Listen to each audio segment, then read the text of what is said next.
오늘날 한국교회가 위기에 처해 있다. 다들 이렇게 이야기를 합니다. 그러면서 그 위기의 원인을 외부로부터 오는 공격에서 찾고 있습니다. 이슬람 세력이 한국에서 확장되고 있다. 시대가 빠르게 변하고 있다. 출산율이 낮아서 어린아이가 없다. 대부분은 이렇게 교회의 위기의 원인을 교회 밖에 변화된 상황에서 찾으려고 합니다. 물론 그것도 교회가 어려움을 겪는 하나의 이유는 될 수는 있지만 직접적인 이유는 아닙니다. 왜냐하면 하나님께서 세우신 교회는 지난 2000년 동안 외부로부터 수많은 공격을 받아왔지만 또 다양한 어려움에 직면해 왔지만 교회가 망하였다거나 신앙을 잃지 않고 2000년이나 지속되어져 왔기 때문입니다. 교회를 향한 외부에서의 공격은 지난 2000년의 시간 동안 끊임없이 있어 왔던 것이라는 겁니다. 그렇다면 이런 위기, 오늘날 우리가 위기를 말하는 이 위기의 근본적인 원인은 외부에서 오는 위기가 아니라 바로 내부에서 일어나는 위기라는 겁니다. 그것은 바로 신앙이 변질되었기 때문에 위기라는 거예요. 변질된 신앙은 성서의 기자들과 예수님께서 말씀하셨던 그 본질적인 신앙에서 벗어나서 비본질적인 것에 집착하고 그것을 추구하는 신앙입니다. 아니요, 더 나아가서 바울이 고린도 교인들을 책망했던 것처럼 거짓 사도를 따라서 너희의 순전함과 순결함을 잃어버렸다라고 말하는 것처럼 오늘날 우리 교회들도 신앙의 그런 순전함, 순진함, 순결함, 순수함을 잃어버렸다는데 위기의 원인이 있습니다. 한마디로 신앙이 부패해 버렸다는 거예요. 신앙이 그리스도라는 반석 위에, 복음이라는 반석 위에 든든하게 서 있다면 바람이 불고 물이 들이닥쳐도 흔들리지 않습니다. 반석 위에 서 있는 교회는, 반석 위에 서 있는 신앙은 흔들리지 않습니다. 외부적 요인이 결코 교회와 신앙을 흔들 수 없습니다. 무서운 것은 바로 내부로부터 썩어 들어가는 거예요. 무서운 것은 내부로부터 그 신앙의 반석이 깨어져 나가는 거예요.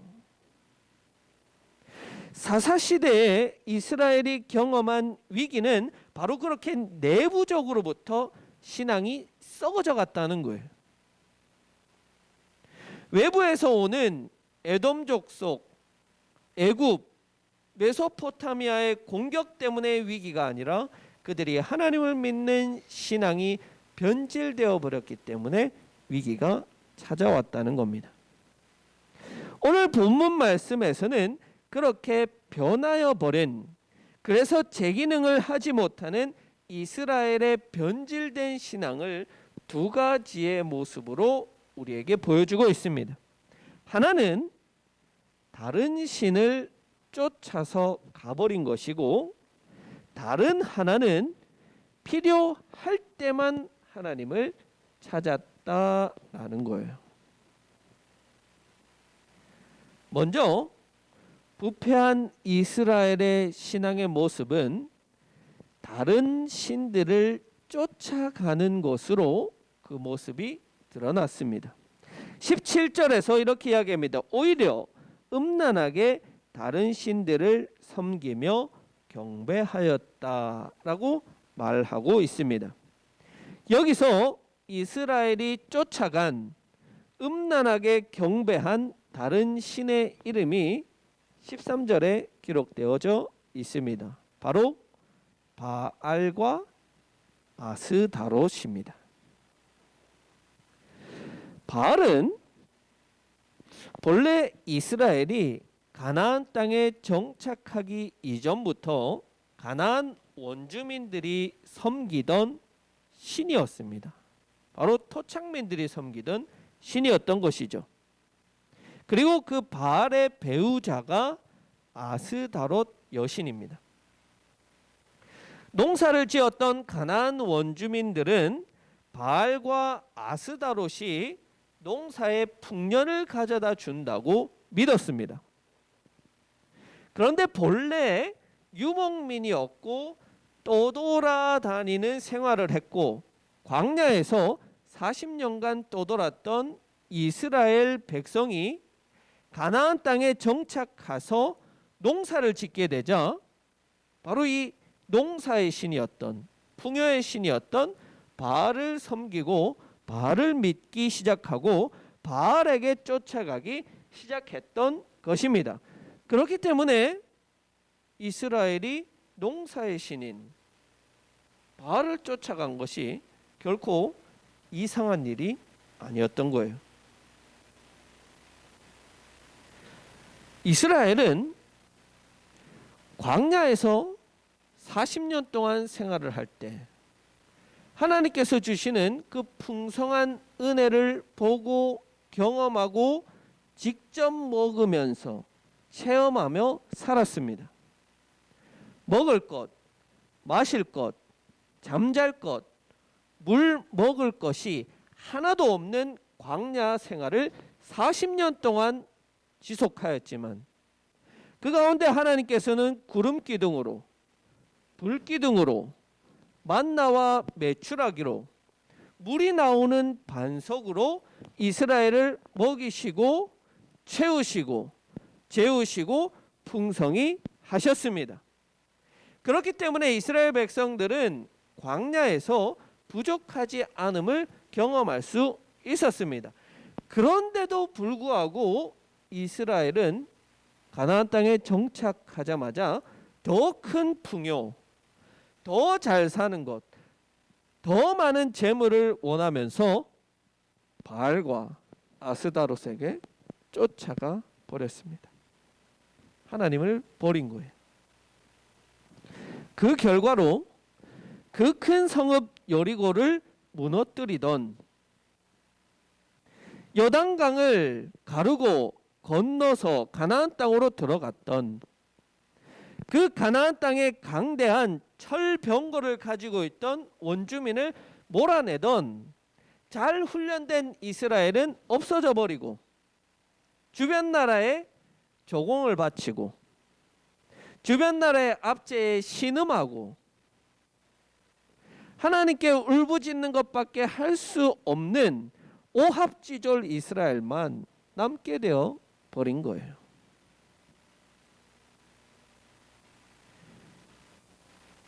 여러분, 물질적 풍요는 하나님을 믿는 신앙에 있어서 최대의 적입니다. 오늘날 유목민들이 대부분 사라지고 우리처럼 한 곳에 정착해서 사는 이 삶이 보편화된 오늘날 더 많이 채우고 더 많이 가지는 것을 미덕으로 여기는 시대를 우리는 살아가고 있습니다. 물론 여러분, 잘 사는 것이 죄라거나 잘못됐다라고 이야기하고 싶은 것은 아닙니다. 다만 풍요는 우리를 하나님으로부터 멀어지게 하고 우리의 신앙을 부패하고 타락시킬 가능성이 너무나도 크다는 거예요. 도대체 믿는 자들의 신앙이 부패하여서 왜 교회의 위기가 찾아오느냐? 그 가장 중심에는 물질적 풍요에 대한 추구가 자리 잡고 있기 때문이라는 거예요. 이스라엘이 바알을 쫓아서 간 그것과 같은 모습이 오늘날 우리에게도 반복되고 있다는 거예요. 그렇다면 왜 물질적 풍요는 우리의 신앙에 위기를 가져올까요? 그 이유는 간단합니다. 왜냐하면 우리가 풍요로우면 하나님이 역사하실 자리가 없기 때문이에요. 우리가 풍요로우면 더 이상 하나님을 의지할 필요가 없고 하나님을 찾을 이유가 없기 때문이에요. 기독교의 역설이라는 것이 있습니다. 기독교를 믿지 않았던, 받아들이지 않았던 어떤 사회에 들어가게 되면 그 사회에 민주주의와 경제가 함께 발전하게 됩니다. 그 대표적인 예가 우리나라잖아요. 기독교를 받아들임으로써 우리나라도 경제와 민주주의가 많은 발전을 이루어낼 수 있었습니다. 그런데 역설인 것은 그렇게 경제가 발전하고 민주주의가 발전한 이후의 교회는 더 잘되고 더 풍성해져야 되는데 도리어 교회는 쇠퇴하기 시작한다는 것이 바로 기독교의 역설입니다. 우리가 먹고 사는 문제를 해결하는 것이 어렵고 모든 것이 부족할 때는 신을 찾습니다. 광야에서 이스라엘은 하나님밖에 의지할 수 없는 상황이었습니다. 하나님을 찾지 않으면, 하나님께서 도와주시지 않으면 그날 하루 먹을 것, 그날 하루 마실 것조차 없었던 때는 하나님을 찾을 수밖에 없었던 거예요. 그런데 이제 하나님을 찾지 않아도 먹을 문제가 해결이 되고 하나님을 찾지 않아도 스스로 할 수 있고 하나님을 찾지 않아도 풍요로움을 느낄 수 있는 지금 이스라엘은 하나님을 더 이상 찾지 않는 겁니다. 예수님은 산 위에서 복음을 전하실 때 이렇게 말씀하셨어요. 가난한 자는 복이 있다. 부자가 천국에 들어가는 것은 낙타가 바늘길을 통과하는 것보다 더 어렵다. 오늘날도 마찬가지예요. 물질적 풍요와 그것을 쫓는 우리의 삶은 하나님으로부터 우리를 멀어지게 합니다. 요즘 세대에 주식하지 않으면, 코인하지 않으면 시대에 뒤떨어진 사람이라고 이야기합니다. 제가 일하는 일터에 가면 온통 그 젊은 친구들이 주식 이야기, 코인 이야기밖에 하지 않아요. 이들의 머릿속에는 온통 그것만 들어있는 거예요. 우리가 모든 것이 풍족하고 부족함이 없을 때, 또 모든 것이 행복하고 모든 것이 잘 될 때 하나님께서 우리에게 도대체 어떤 방법으로 역사하실 수 있을까요? 푸짐한 한상을 먹고 마실 수 있는데 하나님이 주시는 만나와 메추라기가 우리의 눈에 들어올까요?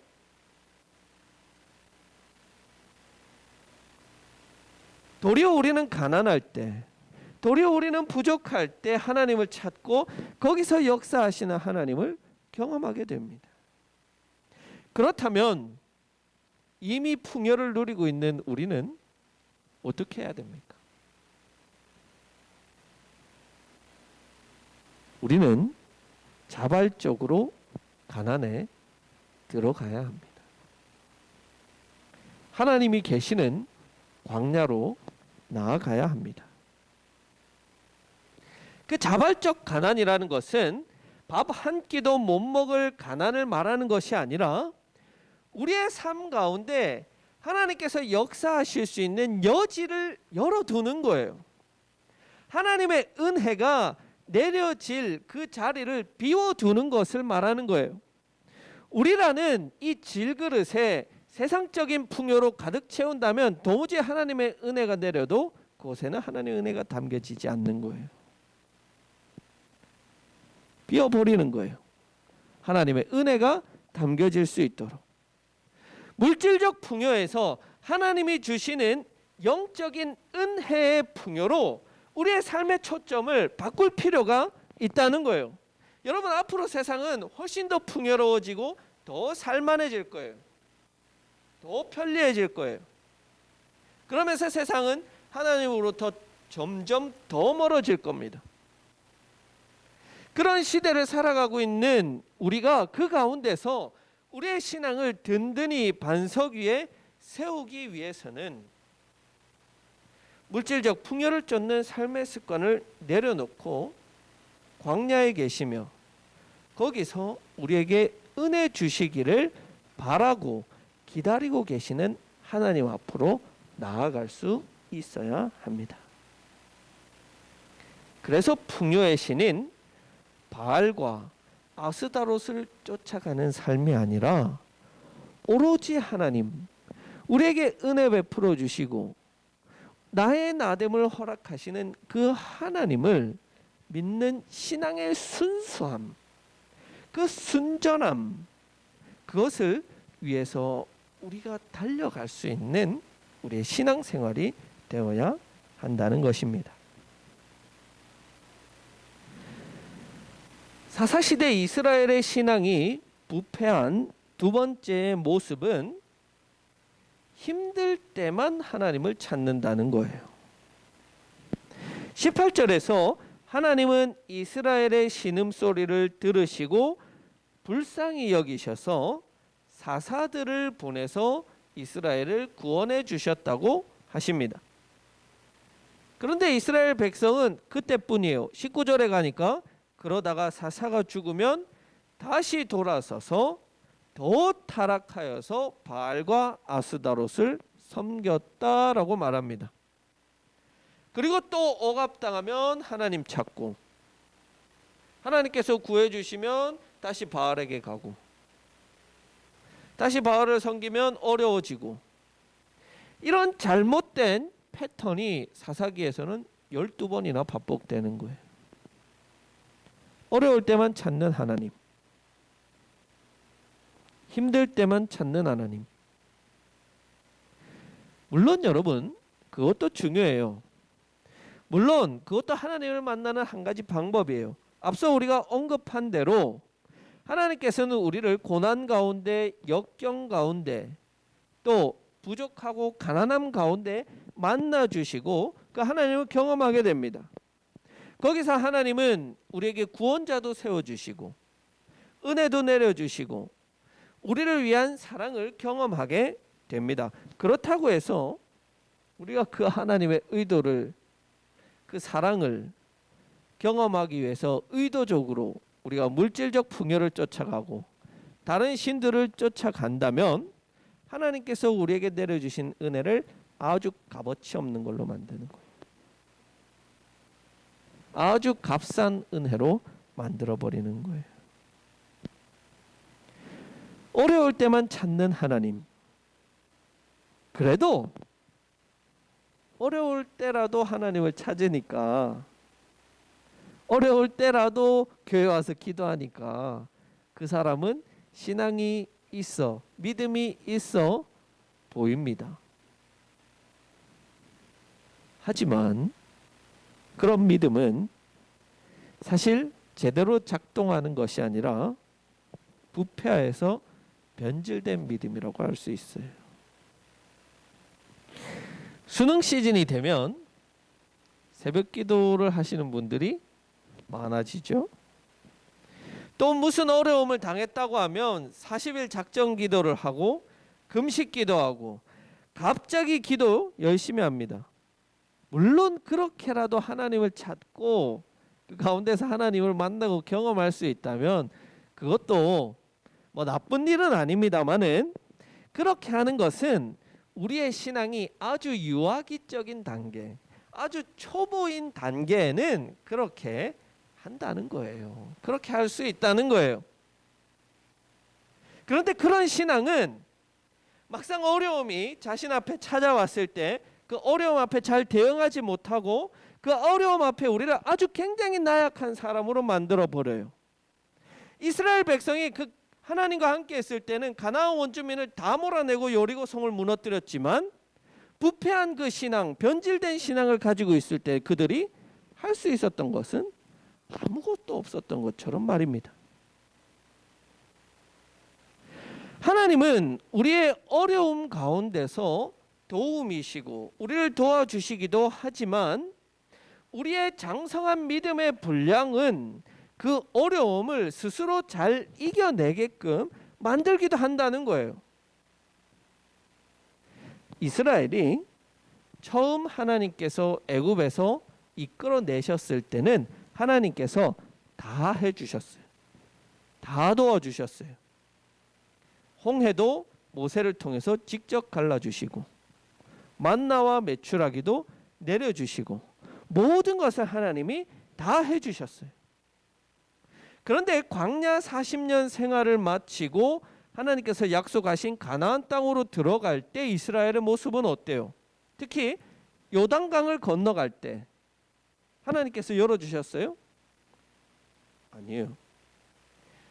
언약궤를 맨 제사장들이 먼저 요단강에 발을 담글 때 물이 갈라져 버렸습니다. 보세요.